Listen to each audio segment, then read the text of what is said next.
va o'zi ilova ochiladi. Ilova ochilgandan keyin nomerimizni yozamiz bu yerga. Nomerimizni yozib kirgizamiz. SMS jo'natiladi.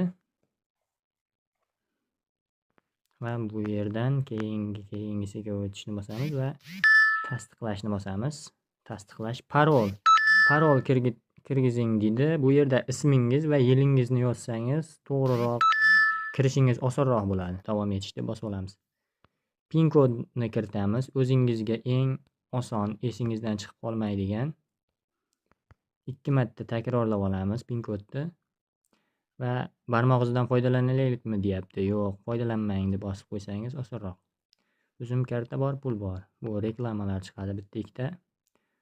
Rozimanni bosasiz va shaxsingizni tasdiqlang deyapti. Bu yerda men O'zbekiston rezidentimanni bosib, sizga pasportingiz kerak bo'ladi. Bu yerda pasportingiz bilan ilovadan ro'yxatdan o'tishingiz kerak bo'ladi. SMS kelib kirib olamiz. Keyin mana bu yerda Uzum bankka kirish uchun mana pasport ma'lumotlaringizni so'raydi. Bu yerga pasport ma'lumotlaringizni kirgizib olasiz. Bu yerga seriyasini va bu yerga tug'ilgan kuningiz birinchi, ikkinchi oyingiz va yilingiz pasportingizda yozib qo'ygan bo'lsa, qanday ketma-ketlikda xuddi o'shanday. O'sha yerda ikkita harf va qolgani 7 ta son bo'lar ekan, o'shani yozasiz. Bu yerda davom etishni bosganingizda pasport egasi mana shu ma'lumotlar kiritilgan pasportning egasini rasmga tushishini so'raydi.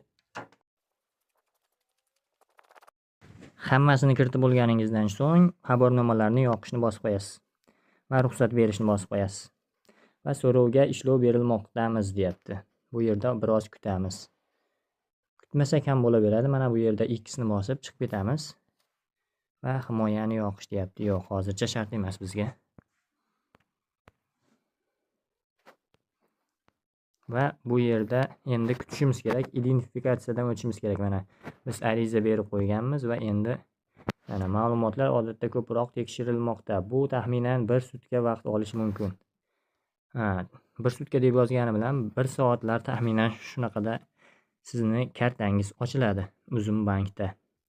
Va bu yerdan yana men aytgandek foyda olishingiz mumkin. Bu tepada plus va odamchalar turgan joyni bosamiz va 40 ming so'm olish uchun shu yerda ishtirok etishni bosamiz va